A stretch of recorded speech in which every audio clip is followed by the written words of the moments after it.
হয়, আজি all Assam water and sanitation employ এছ'চিয়েশ্যনৰ দ্বাৰা আমি আজি প্ৰেছ ক্লাবত অনুষ্ঠিত হোৱা আমি আজি অংশগ্ৰহণ কৰিবলৈ আহিছোঁ। জনস্বাস্থ্য কাৰিকৰী বিভাগৰ আমি যদিও কৰ্মচাৰী 336জন আমাৰ কৰ্মচাৰী ইতিমধ্যে আছে, তাৰ আমাৰ সমস্যাৰ বিষয়ে যি সন্মুখীন হৈছোঁ আজি ডেটলৈকে সেইখিনি আমি পুংখানুপুংখভাৱে আপোনালোকৰ আগত ব্যক্ত কৰিম বুলি আজি এই প্ৰেছ মিটখন আমি আয়োজন কৰিছোঁ। আমাৰ প্ৰথম দাবী হৈছে যে আমাৰ যি 336জন ইতিমধ্যে CWC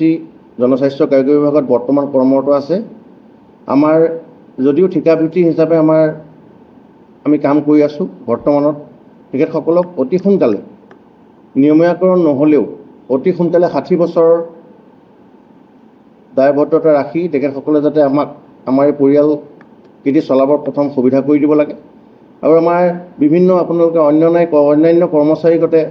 আপুনি দেখিবলৈ পাইছে যে আপোন ঘৰ আপোন আঁচনি, PF হওক বা মেডিকেল লিভ যিখিনি আছে, ইঞ্চুৰেঞ্চ বা যিখিনি আছে, আমাৰ একো সুবিধা আমি এতিয়ালৈকে পোৱা নাই বৰ্তমান। আৰু আমাৰ যিহেতু আমাৰ ইয়াত যিখিনি আমাৰ 336জন কৰ্মচাৰী আছে, আমাৰ গোটেইজনে স্নাতক ডিগ্ৰী লাভ কৰি বৰ্তমানে জনস্বাস্থ্য কাৰিকৰী বিভাগত এতিয়া কৰ্মৰত আছে। গতিকে আমাৰ এটা সন্মানসূচক তেখেতসকলে যাতে আমাৰ এটা পাৰিতোষিক দি আমাৰ যে পৰিয়ালকেইটা আমাৰ উদ্ধাৰ কৰিব লাগে। তাৰ উপৰি আমাৰ আপোনালোকে যিকেইখন মিছনৰ কথা ইতিমধ্যে আগতে আমাৰ প্ৰেছ মিটত উল্লেখ কৰা হৈছে, আমি প্ৰথমতে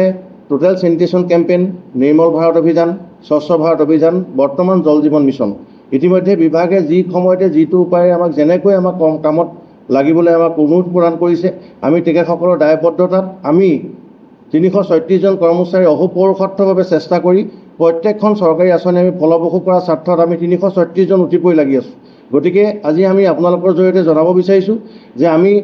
আমি চৰকাৰৰ হৈ আমি চৰকাৰৰ বিভিন্ন আঁচনি ফলপ্ৰসূ কৰাৰ স্বাৰ্থত আমি যিহেতু আগবাঢ়ি আছোঁ, গতিকে আমাক এই 336জন কৰ্মচাৰীয়ে কেনেকৈ খাইছে বা কেনেকৈ গৈছে সেইখিনি যাতে পুংখানুপুংখভাৱে আলোচনা কৰি আমাৰ বিভাগীয় শ্ৰদ্ধাৰ মন্ত্ৰী জয়ন্ত মল্ল বৰুৱা ডাঙৰীয়া, আমাৰ সন্মানীয় মুখ্যমন্ত্ৰী ডক্টৰ হিমন্ত বিশ্ব শৰ্মা ডাঙৰীয়া, আমাৰ শ্ৰদ্ধাৰ বিভাগীয় MD sir Kailash Kartik sir, আমাৰ সকলোৱে আলোচনা কৰি যাতে এটা সুস্থিৰ সিদ্ধান্ত কৰি আমাৰ যিকেইটা পৰিয়াললৈ আপোনালোকৰ আঁচনিসমূহ আমি ফলপ্ৰসূ কৰাৰ স্বাৰ্থত কাম কৰিছোঁ, আমাক এটা স্থিৰ সিদ্ধান্ত দিবৰ বাবে আমি অনুৰোধ জনাইছোঁ। যদি আমাৰ এই স্থিৰ সিদ্ধান্তত আমি উপনীত নহওঁ, আমি 15 দিন আমি সময় লৈছোঁ। ইয়াৰ পাছতে আমি ন্যায়ালয়ৰ দ্বাৰস্থ হ'ম আৰু তাৰ উপৰিও আমি যি বিভাগত কাম কৰি আছোঁ, আমি তাত ক'লা বেজ পৰিধান কৰিম আৰু বিভিন্ন কাৰ্যসূচীৰ পৰা আমি অব্যাহত ল'ম। আজি আপোনালোকৰ জৰিয়তে জানিবলৈ দিছোঁ।